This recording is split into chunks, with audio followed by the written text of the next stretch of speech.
Hey, what's up everyone, and welcome back to the SBL Season 3. We are on Week 9 now, and we are up against our boy Yashu, who is our awesome logo maker. And he's got a new team name from the Synergy Stars to now the Victory Stars. Boy's trying to be the star of the SBL over here. Alright, Yashu's season. He's had a not quite as good of a season as he had back in Season 2 before it died, but he's a solid 4-4 right now, so kind of middle of the pack, but still not doing that badly. As you can see by these 6 mons in front of me right here, he's got a pretty threatening team, and yeah, he's done some good things so far. So let's go ahead and get into what he brought real quick. Excuse me. Alright, first thing is that Zygarde there, and yeah, if you look at the team I have here, and well, my team in general, they don't like 1,000 arrows, and yeah, 1,000 arrows is one of the most spammable, if I could words, moves in the game. And Zygarde just so happens to learn that, and is really good at using that. And he has used this thing pretty well so far. He's got like, oh shoot, I think 13, 14 kills heading into this game. So yeah, Zygarde's a threat, and I gotta be wary of that. Alright, he's got that oven thing right there, the Rotom Heat. I mean, it can serve as a bit of a check to Tapu Koko, as it resists both of its stabs, and then other covers like Brave Bird if I were to bring that. Which kind of makes me think that's the only reason he had Rotom Heat, but looking at what I brought, it can put in some work, but will it? We shall see. Alright, the next thing we see here is this Celesteela, which is the base mon of the logo, and I absolutely despise facing this mon. Whenever I'm preparing to face it, I never know whether it's going to be defensive or offensive, and it can be either physical or specially offensive, it could be physically, specially, or mixed defensively. This thing's stupid versatile, and I'm not exactly sure which route he's going to take, so I gotta play accordingly to figure out what exactly he's going to be running. Alright, next up he's got this Lopunny here, which is obviously the Mega Lopunny, because who in their right mind is going to draft a regular Lopunny? Okay, so Mega Lopunny, we all know what this thing does. It's super fast, and it hits pretty hard with some basically unresisted dual stab from high jump kick or whatever fighting move you want to use, and return or whatever normal move, like let's say you want to run like a Heat Last Resort set. I don't know if he's necessarily going to do that here. And with the Scrappy ability, that meant I couldn't necessarily use my Gelatin as a check to it. So there we go. Next thing he's got is that Alolan Persian, and it's actually the first time this season he's brought that thing, so like, I didn't necessarily have any scouting material on how he was planning to run this thing. He could have gone a couple of different ways. He could have been the Fur Coat set with stuff like Parting Shot, Foul Play, all that. Or it could have been a Technician set with the hidden powers and moves like Icy Wind, Shockwave, what have you. Oh yeah, and I forgot to mention, Mega Lopunny there, it outspeeds my entire team, bar Scarfer, so yeah. The Persian outspeeds everything except Tapu Koko, and it could be Scarf 2 outspeed my Tapu Koko, give it like a Technician Hidden Power Ground. Yeah, that would have been some fire. And the last thing on his team there is the Toxapex, which this thing's really annoying and really difficult to take down depending on the team. That's why I made sure to bring a couple of things that could take it down. Alright, that's what he did bring, and what he didn't bring, let me see if I can remember everything. The first of which being the Smeargle, which I believe is actually his only method of setting Stealth Rocks. I would say hazards, but we've got this little Toxic X thing here with Toxic Spikes. Most of Smeargle's sets are shut down by the move Taunt, so, and I did pack Taunt on my Mega Galate here, so I can see why he didn't bring that. Next thing he didn't bring was the regular Gardevoir. We faced Mega Gardevoir on Zappy's team in week, what was it, 6? He has the regular Gardevoir, and that's, to be totally honest, the reason I brought Metagross. So, it's kind of a wasted slot, but shrug, what can you do? Next thing he didn't bring something that he has not brought all season as well, the Ninjast, which that thing is basically just speed passing, which could have been useful, but I can see why he didn't bring it. Let's see, what else did he not bring? I had this in my head at the beginning. It was just like, how am I not thinking of 2 mons? I totally had it. Oh yeah, another one is the Alolan Raichu, which the only reason that thing would have been brought is to abuse my own electric terrain.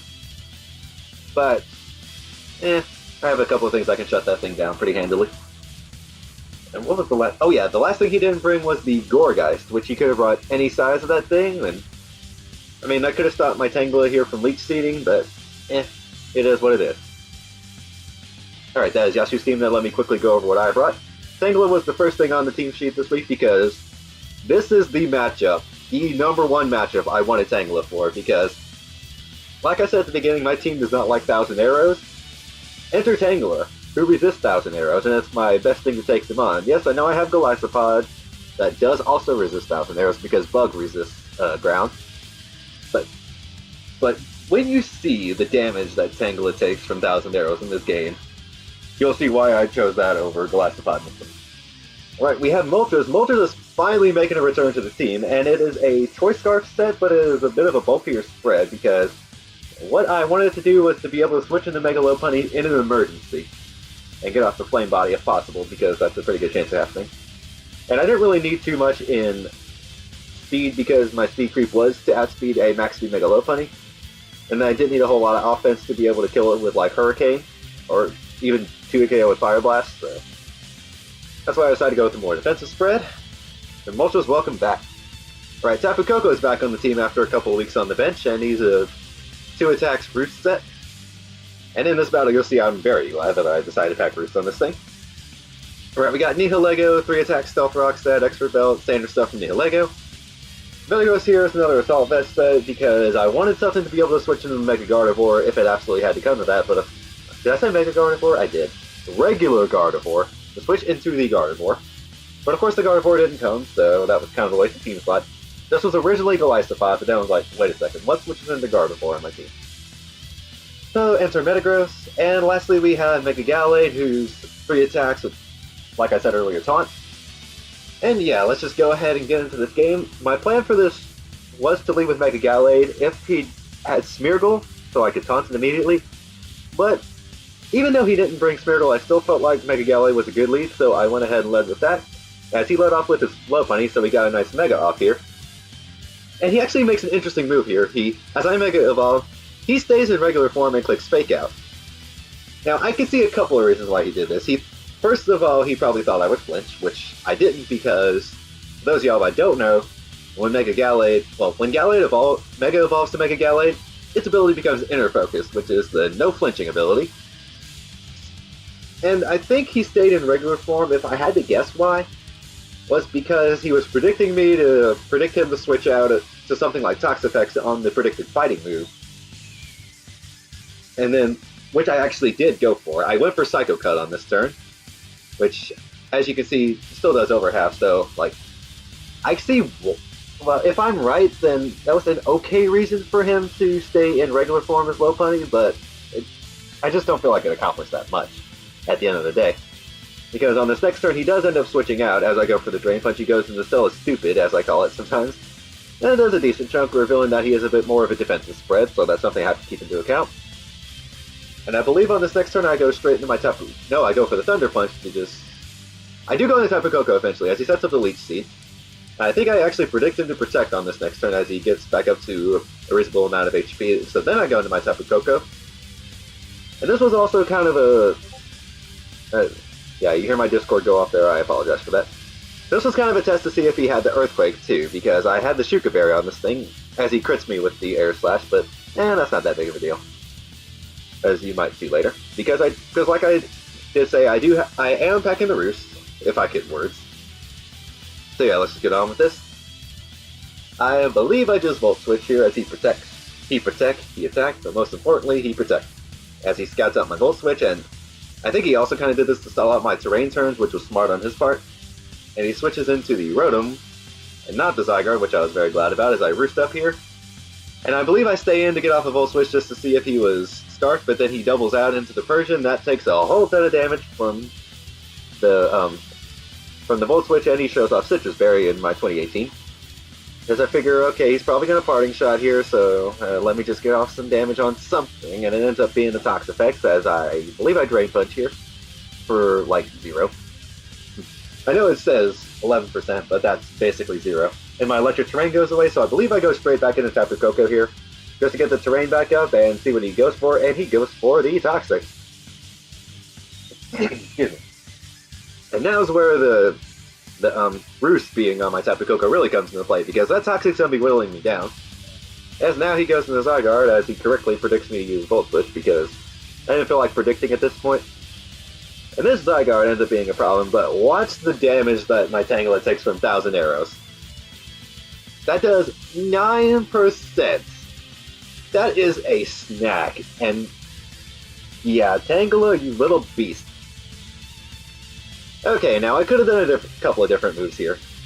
He could have been a setup variant. At this point, I wasn't exactly sure what kind of set he would have been. He could have been a setup variant, which that would have been kind of mitigated by the fact that I do have HP Ice on this Tangela here. He could have been a... After calcing it, he was not a banded variant, so... Another idea is he could have also been Choice Scarf at this point, which wasn't really in my head. I was thinking, okay, he could be set up, but I end up risking the Leech Seed here anyway, and it ends up paying off because he switches out into the Celesteela. And he actually makes a good read on me here. Me knowing that he has Air Slash, obviously I'm not going to keep my Tangela in, so I switch out into my Tapu Koko, and he actually goes for Leech Seed predicting my switch, which is actually a really good play on his part. So we're actually here Leech Seeding each other, and I get a lot more HP back from him, but I'm still taking toxic damage. As he Protect again, as I think I just go for Roost here. Yeah. I think I end up predicting the Zygarde to come in next turn and go for Dazzling Gleam, which he actually ends up predicting very well by staying in. I think, yeah, that sounds right. And he reveals that he does indeed have the Earthquake, which pops my Shuka Berry, and I'm like, ah, great, now I can't use that on the Zygarde. Which means, depending on the Zygarde spread, I cannot keep my Tapu Koko in on it. So I think eventually I do Volt Switch, as he goes into Toxapex. No, I think I Roost on this turn, and then go for the what's it called, next turn. The Volt Switch. For some reason I go hard out into my Metagross, and I'm not entirely sure why. As he predicts me to Volt Switch like I probably should have done, and it goes for the cover, and then the Persian comes out, and I believe I just Thunder Punch, because that would have hit the Toxapex for super effective damage and covered the switch into this thing. And I don't really know why I went to my Tangela here of all things, because now I lose my Eviolite, and now I can't take hits as well as I'd like to, but he only goes for Parting Shot, and if one Pokemon on my team had to take a Parting Shot, I'm glad it was Tangela, because I mostly spam Leech Seed here. And of course I get back up to full HP with the Regenerator, so... No, okay, I knock off its Black Sludge first, which means it's forced into recovering for healing. And I was kind of hoping he burned my Tangela here because that meant he couldn't Toxic me, and a burn on Tangela is actually a lot better than the Toxic. And now the Curse of the Scald Burn on Metagross returns. And to be honest, I kind of play my Metagross in this like I didn't need it as much because, like I said, it was mostly here for the Gardevoir. And seeing as he didn't bring that, I kind of brushed off Metagross's usefulness in this game. And so now I'm sitting here with a burn Metagross that can't really do much of anything, so what do I end up doing? Do I Ice Punch here? No, I think I just go for the Zen. As now I'm finally getting some chip damage on this Zygarde, and I'm like, okay, I'm not staying in, so when I have a perfectly good Tangela to switch into this thing, and even without the Eviolite, 1,000 Arrows still does a big old pile of nothing. And because he doesn't have his Gorgeist, I'm free to just keep clicking the button of the Leech's Seed. Or no, I click Giga Drain here to try to do some damage to it, which puts the Persian pretty low as I think I predicted the Parting Shot here and then go for Leech Seed. Like, I know I like spamming Leech Seed in these kinds of games, but like, I'm getting a little bit ahead of myself, but that's okay, as Celestupid comes back out, and what do I go into here? I go back into Koko, okay. I made the smart play here. As he just Air Slashes me, that's doing some damage, and I'm getting some HP back from the Leech Seed, but then I'm taking the Toxic. And that Toxic's really wearing me down, and again, it makes me super glad I have the Roost, as I believe I go for that predicting him to Protect, because he's been doing that like every other turn. And why do I want to say I Volt Switch here? I probably end up Volt Switching, as he switches out in the Toxapex, okay, yeah. I Volt Switch out into this thing, and I get into my Gallade, and I'm like, okay, now it's time to start winning. As on this turn, we finally get a kill in this game, as I predict him to not want to stay in, and I just go for the Thunder Punch, and now the Celesteela's gone, and now he can't Leech Seed me, but I can Leech Seed him.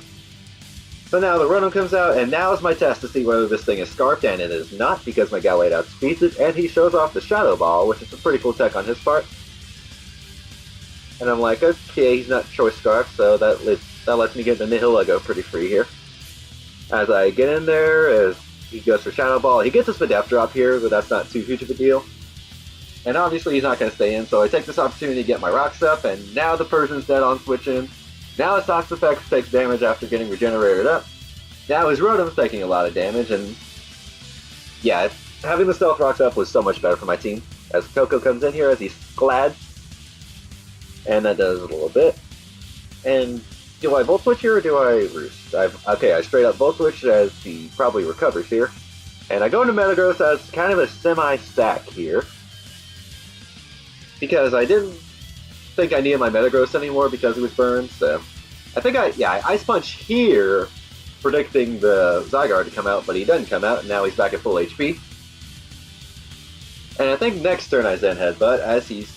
No, I Thunder Punch here, which also covers the Persian switch in at the time that I was thinking. That was my thinking at the time, but like, okay, his Persian dies on rocks, which I think you see next turn? Yeah, you see it right here. Okay. So now I'm just kind of wasting my PP on, what did I click? Zen Headbutt? Which is now free. And now he goes into his Mega Lopunny, or he goes into his Lopunny, and then he Mega Evolves.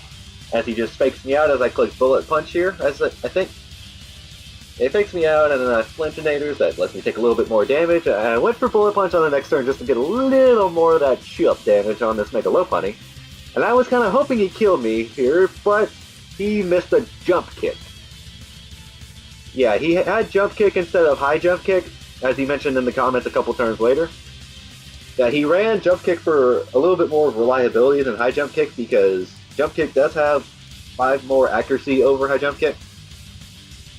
But in reality, this battle shows why we run Drain Punch or Low Kick. Yeah, like I just finished the season with Mega Lopunny, and I did not run High Jump Kick once that entire season. It was mostly Drain Punch or Power Up Punch, I think. I mean, High Jump Kick is still a really good move. I guess it's necessary if you want to do a little bit of extra damage to something. But I just didn't really see a need for it, because a lot of the times Drain Punch does get the job done. It's personal preference, but it was just an unfortunate miss on his part. Like, I was hoping he would kill my Metagross. As now he goes into Zygarde, and that gets the kill on my thingy here. Do I Bullet Punch here? No, I just let him kill me. Yeah, that's fine. No big deal. Okay, now I believe I go into Tangela. Because it's the switch in. Yeah, he switches out in the top effects. And I go for another Leech Seed, which I didn't miss a single Leech Seed in this battle, because I think that's actually the last Leech Seed I went for. It's either that or the next time Zygarde comes in. As now he Toxics me with the stupid thing, and like, oh boy, now Tangela's on a timer. But at the end of the day, it's not really that big of a deal. As I can just get back into my Tapu Koko, who's already poisoned. As he recovers. And I can get off the Volt Switch eventually.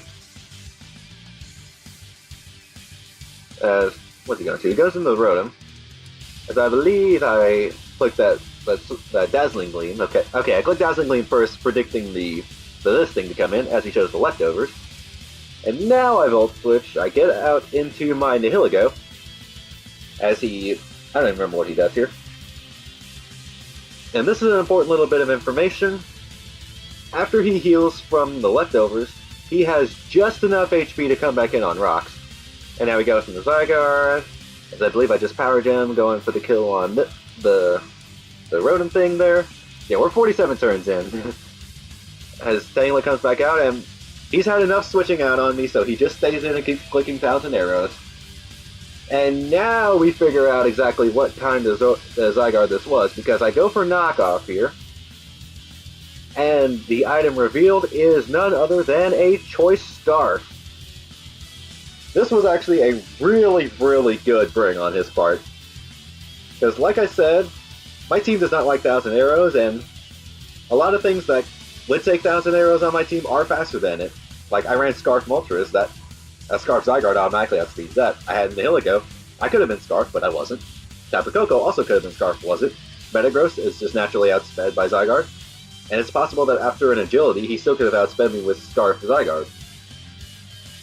So you get props for that, Yashu. But what this means now, for the late game, is that his Zygarde no longer outspeeds my Nihilego.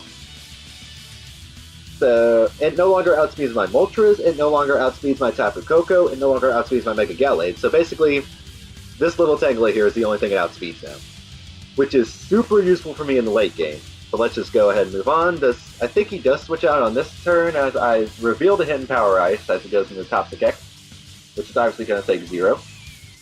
I go into Tapu Koko on this next turn, I believe, just to get off another Volt Switch and a little more chip damage, see if he's going to recover or not. As I believe he's just content to keep spamming Scald for the remainder of the battle, which I don't blame him. And Tapu Koko wasn't super necessary. Well, he wasn't super necessary looking back on it, but I kept boosting out because I kept taking all this toxic damage. It was like, okay, you know what, it's whatever at this point. Let me just Volt Switch on out. And there's a whole chunk, and now I get to go into my Nihilego, who I know can take a Scald from this thing just fine. And he doesn't burn me, which wouldn't have mattered if he did. And now the sweep is on. I kill this thing with a Thunderbolt because electric terrain and good special attack. And I think the Beast Boost actually mattered for this next kill on the Zygarde, because depending on his spread, I might not have been able to kill him with Dazzling Gleam if I didn't get the boost. And I also realized I wasn't choice at all. And so this battle is going to end in a Nihilego semi-sweep, which is something I really like to do with Nihilego. And it didn't really matter what move I clicked on this 1% Rotom here, but I just clicked Power Gem. And after 56 turns, this game ends in another 5-0, a win for me. And so this battle actually, in my instance, broke a record for me, because this was the 7th game I had won in a row in the SBL, which broke my record for most consecutive wins in a single league season. So that's cool, and now that I have that monkey off my back, I have nothing else to lose as far as I'm concerned. There's 2 weeks left in the regular season, and I have a pretty good hold on first place. I mean, Alio's right on my tail.